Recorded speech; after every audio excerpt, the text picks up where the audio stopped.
Vignettes of the Erie Lackawanna Volume 2 reviews the last 6 years of the friendly service route from Mansfield west to Marion, Ohio, and south down the Dayton Branch. West of Akron, Ohio, the Erie Lackawanna Railway was devoid of branch lines except for the Dayton Branch, which at one time was the original main line of Erie predecessor, Atlantic and Great Western. Marion was chosen for the Erie Railroad's first major yard east of Chicago for a number of reasons. Marion was the junction point of the main line to Chicago with the original main to Dayton, a major interchange point with 3 other eastern railroads, and the point where, during the steam era, eastbound freight trains were reduced from about 120 cars to 2 60-car trains that the steam locomotives could handle due to steep grades in eastern Ohio and western Pennsylvania. Marion has over 140 years of close association with railroads, and this tape covers the last 6 years of the brief 16-year history of the Erie Lackawanna in central Ohio through the films of Joe Slonser and Todd Miller.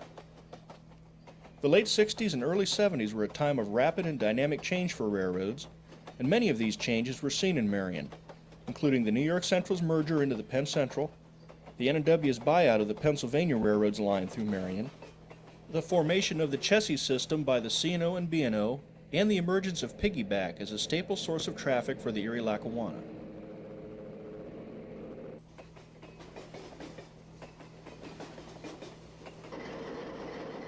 But first, a look at the Erie of the 1950s, at the Marion Diesel Shop and Marion Union Station. Marion was the stronghold for the Erie's roster of Alco locomotives.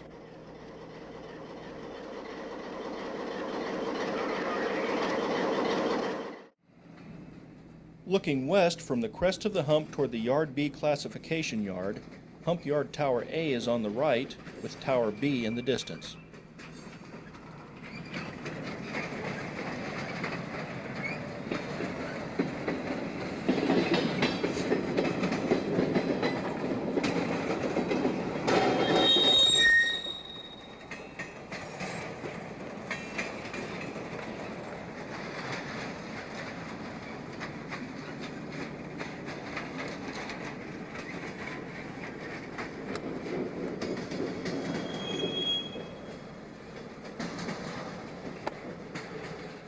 Cars were pulled east of the hump from the Yard C westbound receiving yard and then shoved over the hump.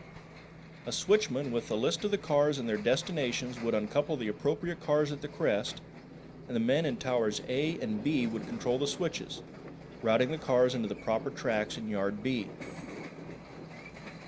Each track in Yard B was assigned a specific destination.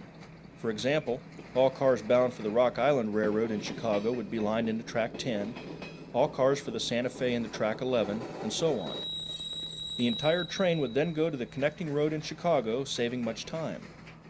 This process was used also for the Erie's other Chicago connections, including the Sioux Line, Milwaukee Road, Illinois Central, Burlington Northern, and Belt Railway of Chicago, as well as the Wabash Railroad at Huntington, Indiana. The men in Towers A and B also controlled devices known as retarders, which gripped the sides of the car's wheels as they rolled down the hump, slowing the car. Skill was required to properly control the speed of the cars, whose weight varied tremendously, so that they rolled the proper distance without crashing into the cars ahead of it or stopping short.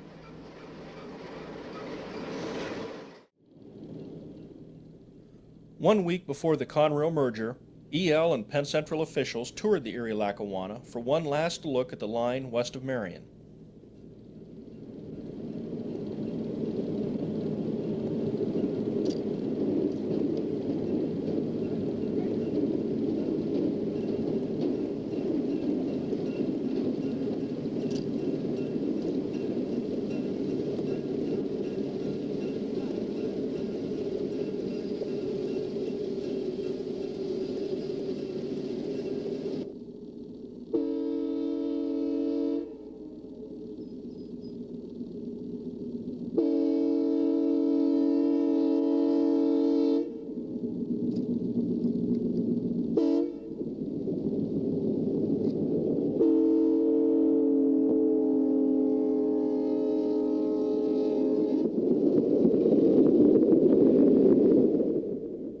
Penn Central's contribution to Bicentennial mania consisted of this red, white, and blue business car.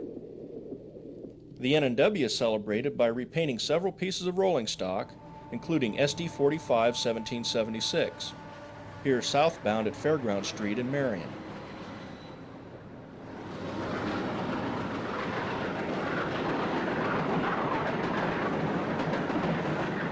The EL, not to be left out, painted SDP-45 3638 and caboose C-354 for the celebration, seen on their maiden run west with Croxton 99, passing AC Tower at 3:30 a.m., October 8, 1975. 2 weeks later, SD-45 3632 was also painted, making the EL one of only a handful of roads to have head-end and rear-end Bicentennial equipment. Sadly, the company would not survive to celebrate the Bicentennial.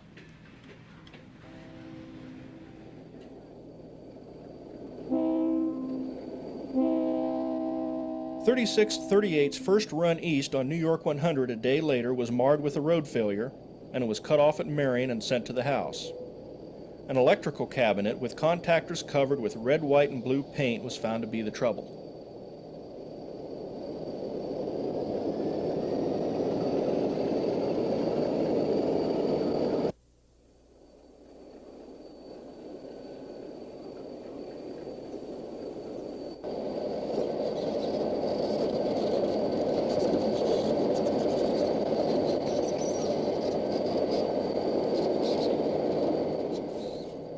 The problem corrected, 3638 passes Barnhart Street with 2nd New York 100.